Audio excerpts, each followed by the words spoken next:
pemirsa, masih di KBP Talk bersama dengan saya Syara Ayu. Dan hari ini Syara nggak sendiri, tapi ada satu tamu spesial yang akan bincang-bincang seputar Kota Baru Parahyangan. Siapa lagi kalau bukan Direktur Kota Baru Parahyangan, Bapak Rian Brasali. Selamat siang, Pak. Siang, Mbak Sarah. Wah, apa kabar?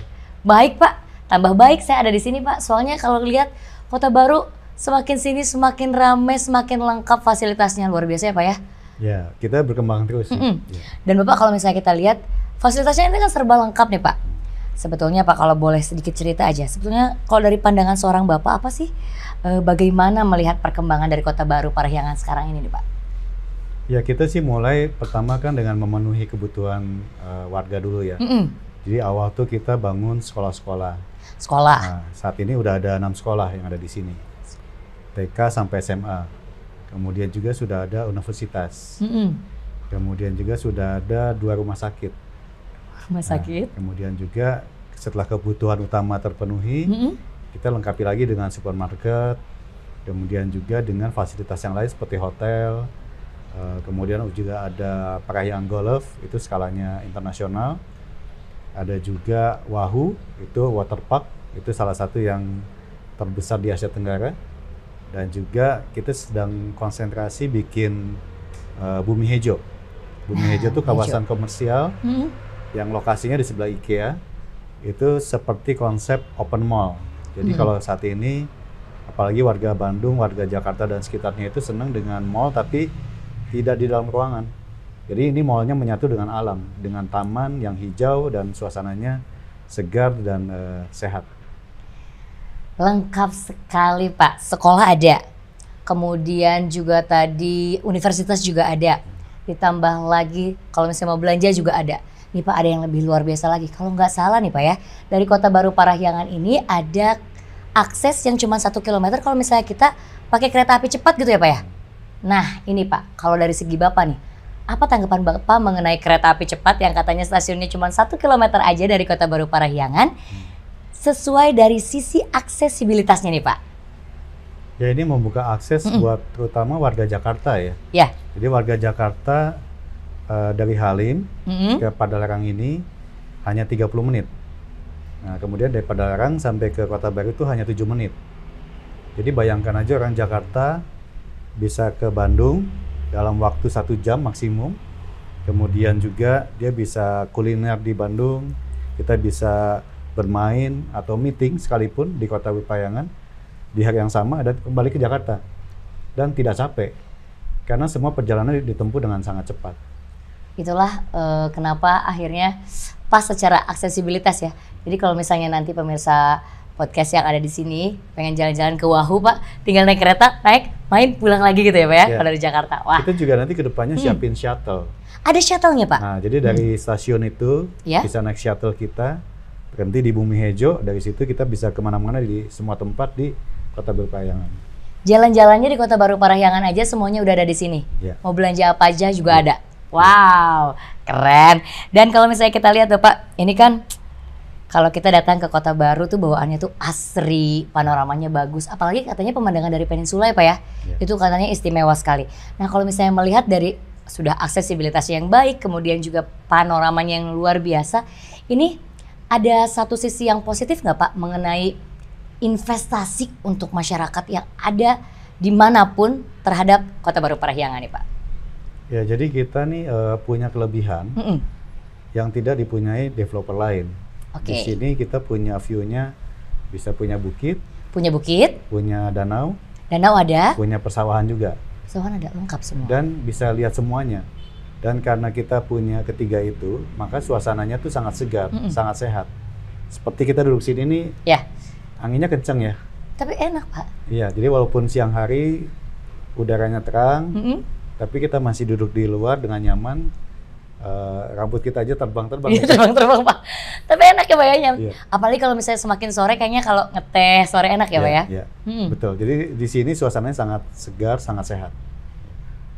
Segar, sehat, termasuk juga ini merupakan upaya untuk bisa melestarikan juga ya Pak ya. Karena kan tadi melihat pemandangannya tuh semuanya bisa kelihatan. Sawah iya, danau iya, pegunungan iya. Nah Bapak kalau misalnya Sarah boleh tahu nih, mungkin pemirsa juga pada pengen tahu sebetulnya apa sih upaya kalau misalnya kita lihat kan Kota Baru Parahyangan ini kan sebagai kawasan yang terluas Pak. Udah lengkap, terluas dan sebagai kota mandiri juga nih Pak. Ini ada nggak hal yang kita bisa angkat dan apa yang dilakukan oleh Kota Baru Parahyangan ini untuk menggunakan energi terbarukan? Kan sekarang lagi ramai banget tuh Pak energi terbarukan.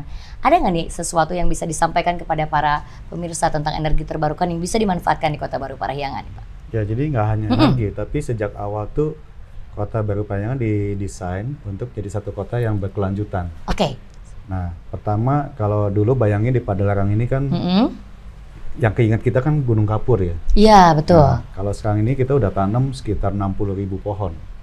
Kemudian juga kita udah bikin biopori 300.000 pohon. 300.000 lubang. Wow. Nah, itu tujuannya supaya menyuburkan tanah dan pohon-pohon juga membuat kita bisa menghirup oksigen lebih banyak, lebih segar. Itu dari sisi hal konservasi tanah. Iya. Kalau energi saat ini kita bikin rumah yang hemat energi. Jadi kayak rumah ini rumah yang bernafas kita sebutnya. Dimanapun di semua sisi kita bisa pakai matahari sebagai sumber cahaya dan juga karena banyak ventilasi, jadi kita sangat minim pakai AC. Oke. Dan rumah ini sudah dilengkapi dengan solar water heater, sehingga bisa memakai tenaga matahari untuk pemanas pada saat kita perlu air panas untuk mandi atau buat mencuci.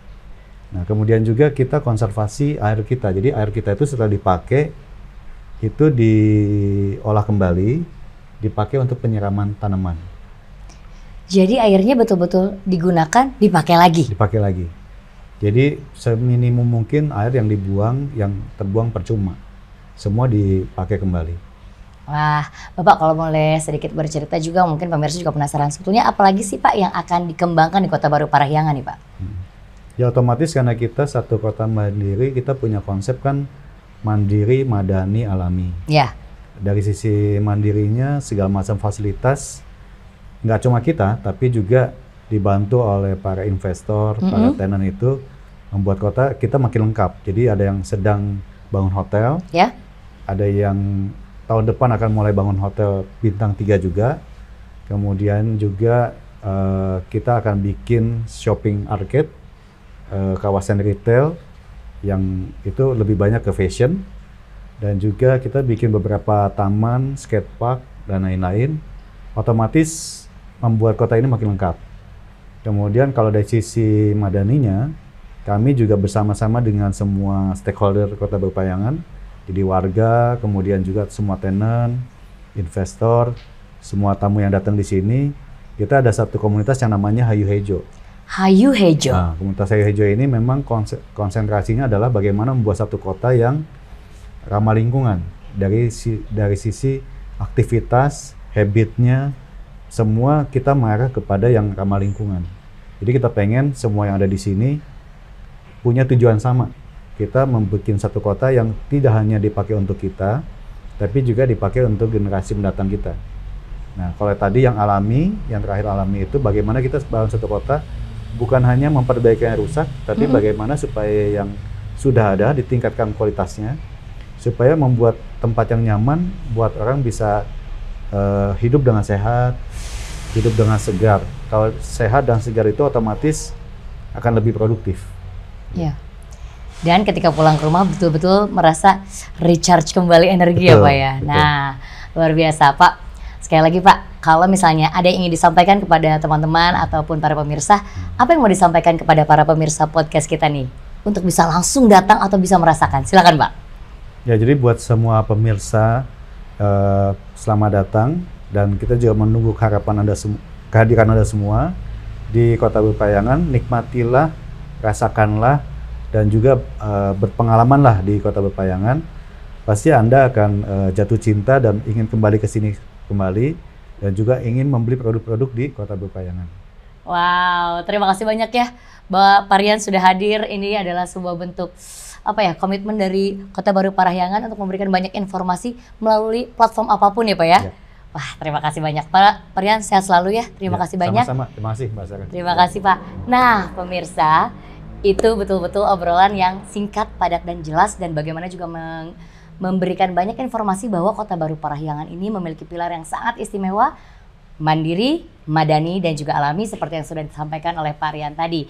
Jadi untuk para pemirsa podcast kita, KBP Talk, jangan lupa main langsung, datang langsung ke Kota Baru Parahyangan, nikmati betul-betul lingkungan yang sangat luar biasa, lihat fasilitasnya, bisa rasakan juga, dan miliki hunian bersama dengan Kota Baru Parahyangan. Secara Ayu pamit, Pak Rian juga pamit, sampai ketemu lagi dan sampai jumpa. Thank you, masih.